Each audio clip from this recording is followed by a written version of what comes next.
All right, we're back. We've got a very special edition for you. We're talking about famous artists and music books that you need to check out. This one is called When We're Singing, The Partridge Family and Their Music. Please welcome the author, Johnny Ray Miller. Hey, hey, Johnny, how are you, Jay? look at that, man. The book behind you, colorful cover. Yeah.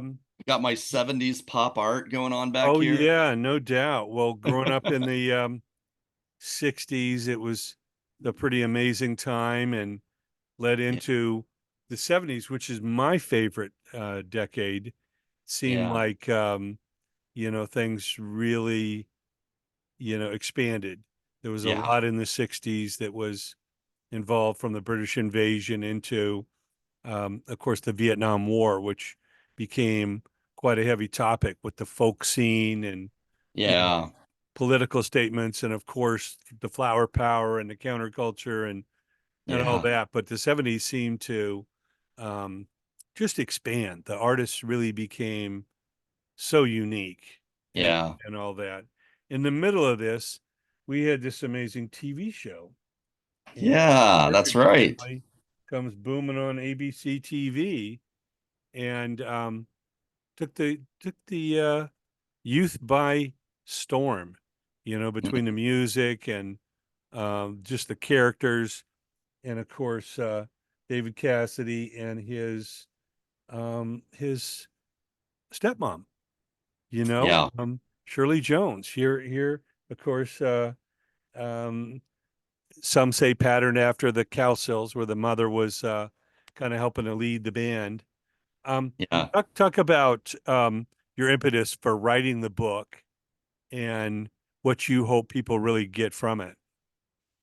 Well, I was obviously a fan of the show, and as you said, we turned the corner from 1969 to 1970, and it just seemed like the ideas of the 60s then, blossomed in the 70s. And the Partridge Family was one of those television shows that was uh, the the timing was so perfect for it, all the way around. From the timing in where we were as a culture, the pop music and how it was changing, the timing for Shirley Jones, who wanted to put films aside so she could stay home and raise her children, and doing TV was perfect for her. It was really, David Cassidy was up and coming and just making a name for himself that year in Hollywood, and boom, he gets the part. So the timing was so perfect, and uh, the hysteria behind it just grew and grew. It just had this quality about it that captured so many people, families and young girls, young boys. It appealed all across the board. And I was, of that era, and certainly one of those kids that kind of became fascinated with the show. But the thing that really grabbed me was the music. Yeah. And I couldn't have articulated that to you when I was, 8 or 9 or 10 years old. But I can say, looking back, that it was always those musical segments. It was, I'd have my tape recorder out recording with my little microphone thing up to the TV speaker, Okay. how a lot of us used to do, right? And making tapes and, uh, begging my parents to get me record albums and that kind of thing. And then as I grew up, the music never went away from me. I always loved it. I always played it uh, my whole life. And so, you grow up and you start to analyze, why do I like this music that was geared towards children? Because it was great music, and it wasn't children's music. The marketing part of it was geared towards children. Which is where I think, like, we get confused in our heads when someone says the Partridge Family. You kind of immediately have this image that's been drilled into your head from marketing geniuses, and they did a great job. But the music itself was done by some of the greatest musicians in all of LA. David Cassidy, truly, I think, has one of the greatest voices of the generation. I think he should be remembered right up there with the greats. From that era, despite the image. And then you've got Shirley Jones, who did truly, contribute vocals to the albums. And then the real background vocalists, the kids didn't sing, but the real background vocalists were four of, again, the most talented, sought after, heavyweight singers and musicians in their own right to be working behind the scenes in Hollywood at the time in music. So the music itself, then you had songwriters that were, again, some of the greatest. Wes Farrell, who produced the music, he knew what he was doing. The jokes were always that, you know, he couldn't sing a note, but he was the man with the golden ear. He knew a hit when he heard it. He could hear music in his head and he would try to relay it to the musicians and singers what he was after. And, you know, it was just kind of a perfect setup. And so, yeah, my book is really heavily about the music. Probably 75% of my book is about the music. It's album Okay. by album, song by song, commentary. I interviewed over 100 people for the book. And of course, the story of the Partridge Family and the actors is all in there. But nothing had ever been covered about the music before. And really, like nothing. And so I just really zeroed in on that. And that's, you know, sort of the heavy context of the book. Well, certainly, the Beatles exploded in '64 in the British invasion. Like I told you before, saw Yeah. the Beatles and Ed Sullivan. I was living on the East Coast. Our family moved around, and next thing I know, we're moving to England, and I'm knee deep, full in on the British invasion, Top of the Pops, all the great shows. But Yeah.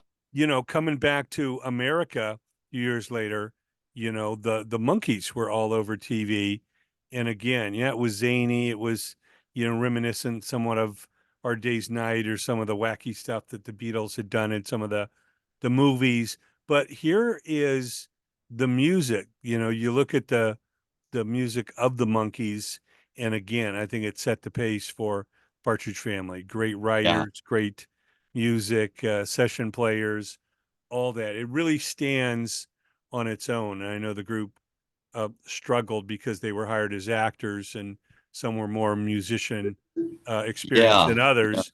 But they were tainted to many as a made up group. And so here comes the Partridge Family. Obviously, it's for a TV show. I understand David Cassidy was somewhat reluctant to audition or go for the part, thinking he might limit his acting. His father, Jack Cassidy, was a old school song and dance man coming from classic Hollywood. David had already had a number of credits under his belt acting wise. So, but it really worked, and the music is what caught on. And I understand they were working a single prior to the debut of the show to try and lay that foundation of, hey, this is a hit music oriented show. Yeah, that's right. The plans for I Think I Love You and getting that out there was happening months before the show actually debuted on television. And Wes Farrell really, you know, he really worked it. He had connections all over the place, all across the country. And remember in that era and in those days, DJs had a lot of power. You know, they were the people who really made hits happen in terms of what they played.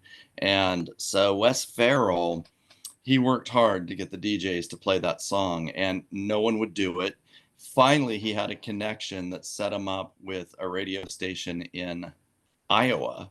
And they played it, and it just shot up to number one at the in the local chart in Iowa. And then after that, it just grew from there. And before you know it, you know, boom, it was the number one song in America. It actually knocked "Let It Be" out of the first number one spot. Wow. Yeah, I know. Again, once you capture the hearts of the youth, with the music, and they're going to Yeah, be able to see that on TV. And this is before cable and pay channels, so it's free. It's in your living room, your bedroom, and yeah, you can get excited about the music, and it's all right there in front of you. yeah, Um, that's right. I know it was instant. And we talked at the time, 70 '74 is when the show ran. Most of those years I was living in Ohio, Dayton, Ohio, and Oh yeah, there was the amusement park, Kings Island in yes, Cincinnati, that was yes, featured. early on an episode of the show.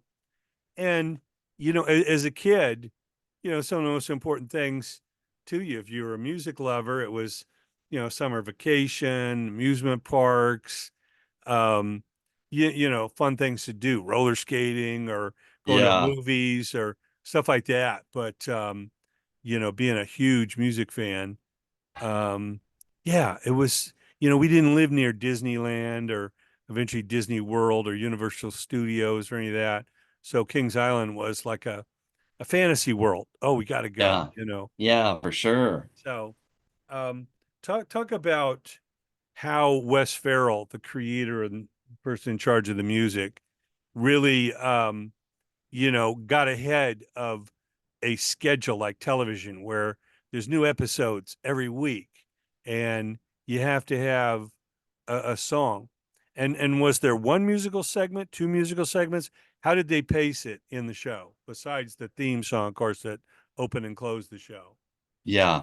So, again, the perfect timing for all of the people involved. Wes Farrell's another one of those people where the timing was perfect.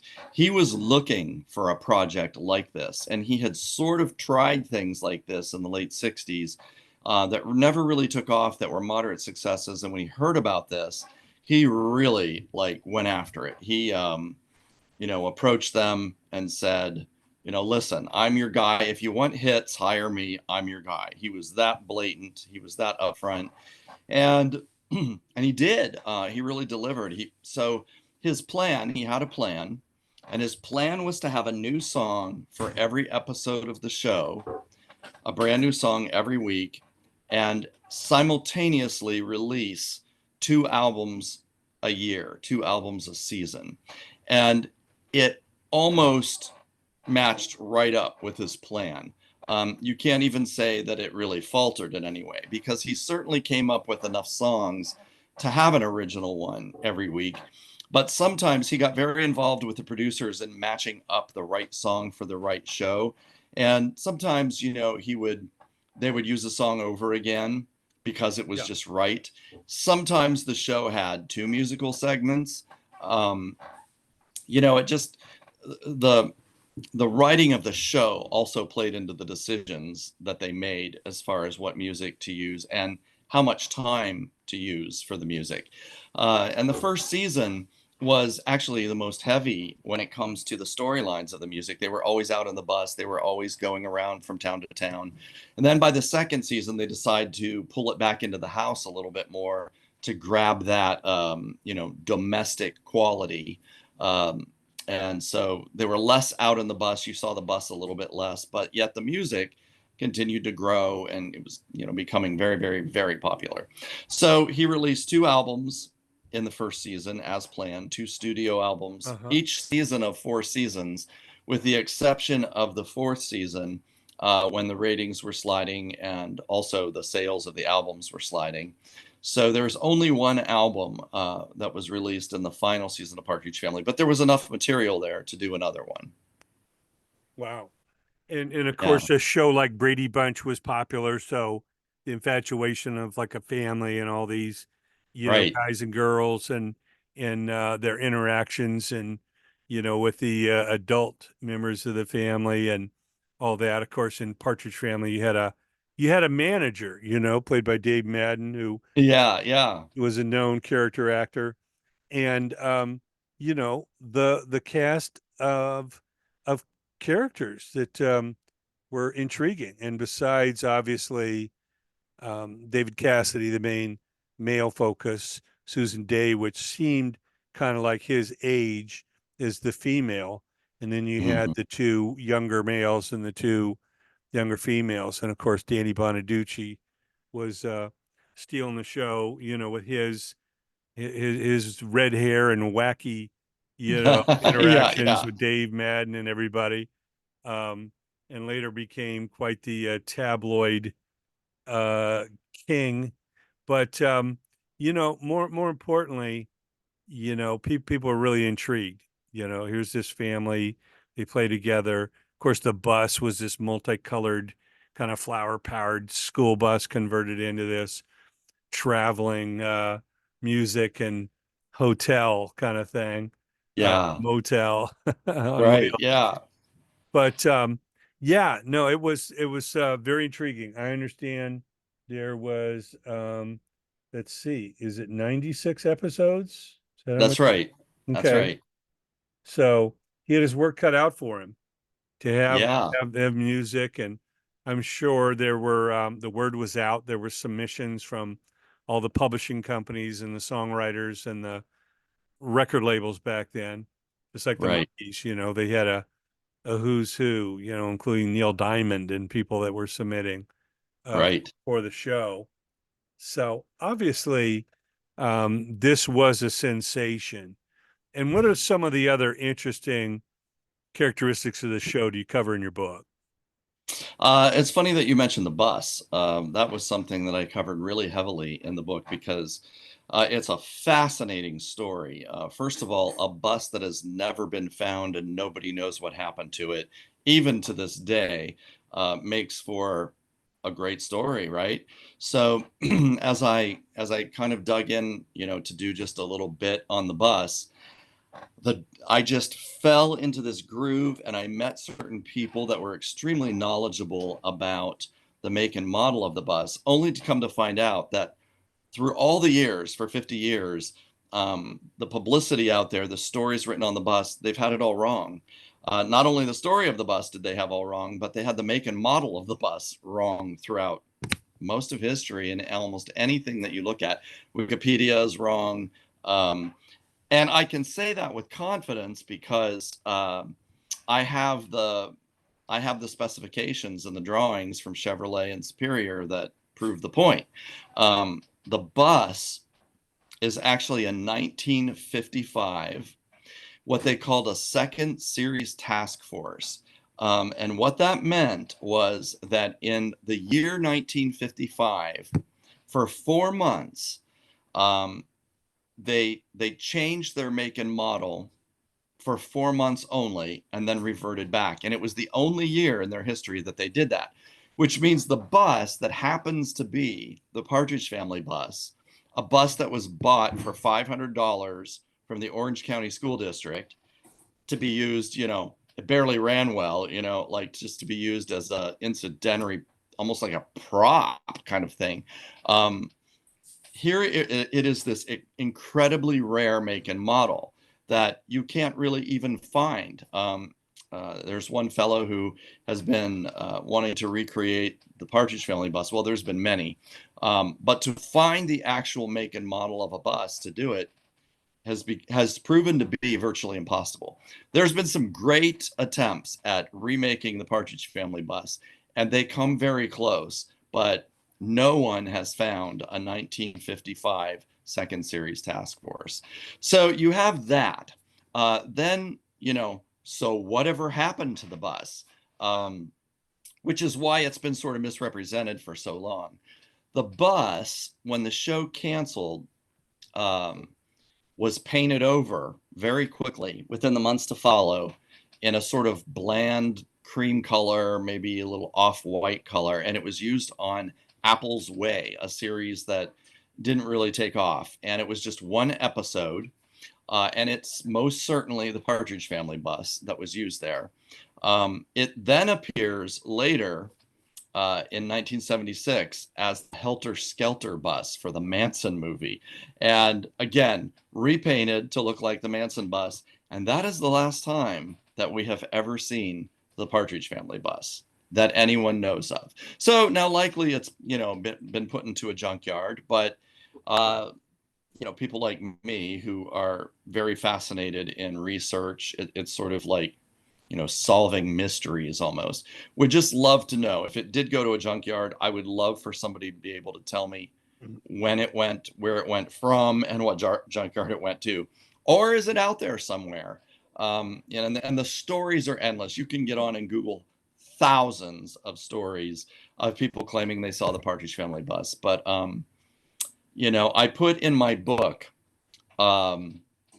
there's a section in there called The Fanatic's Guide to the Partridge Family Bus. And it's just a short sidebar kind of thing. But if you're really obsessed with it and you want to know what the specifications are of this bus, I've put them all in there. From the count of the windows to, the flashers, to the backside of the bus, to the tires. It's all in there. If anybody really wants to go on the mission to find the real Partridge Family bus. Well, yeah, today with all the casinos and everything, there's some casino would have bought the bus, had it parked somewhere inside or in a portion of the casino, which would draw, fans. It's so funny that no one had the foresight to hang on to that bus, especially with the car culture that exists, and Yeah, especially in it's like the movies and television. Batmobile and all that. There's Yeah, everything out there. yeah, yeah, Matter of fact, my office is very close to where George Barris had his shop. Of course, he had made the Monkey Mobile and the yeah, Batmobiles, and he was the king of television custom cars. Of yeah, course, he did yeah, movies too, but George passed away just like 3-4 years ago, and but he was uh, legendary. He's right here in North Hollywood, and yeah. I'd go by his shop and talk to him. Of course, he was in failing health in his final years, but you could just feel the history. He had all sorts of diagrams. I mean, you name the car, the A Team or the Yeah. the Daisy Dukes, that show, the Oh all yeah, the Dukes of Hazzard. Dukes of Yeah. Hazzard, all that stuff. He was the go-to guy. And Yeah. of course, I being right here in know. North Hollywood next to Burbank, where so many of the shows were filmed, Yeah. he was the man. I remember being out there on a trip and it was closed when I was there, but I remember peeking through the window and I took some pictures through the window of I think they had the Batmobile in there at the Oh yeah. time. Yeah. Yeah. I think there were like 4 or 5 Batmobiles made, and they all sold for incredible prices now. Can Probably. you imagine if that Partridge Family bus truly exists, how much that thing would be worth? Yeah, it's a shame, like you say, no one had the insight to think ahead. Yeah. Yeah. Um, but yeah, pop culture definitely struck. Again, the show, The Partridge Family, 70 through 74. Those songs are timeless. And in our other segment, we're going to talk more about David Cassidy as a singer, musician, performer who, was there before and was there after, Yeah. the Partridge Family series. So our special guest is the author, the one and only Johnny Ray Miller. He is the author of the book When We're Singin', The Partridge Family and Their Music. And I know the book is available at Amazon and Actually, no, it's not. not Amazon. It's Okay. only exclusively available through whenweresingin.com. Okay. Go to his site, whenweresingin.com, get the book directly from the author, and you offer autographed versions of the book. Oh yeah. Yeah, Okay. certainly. Signed by the author, the living expert on the Partridge Family, and we can't thank him enough for joining us. Johnny, thanks again. Look forward to talking to you as always. Oh, thank you. Thanks for having me, Jay.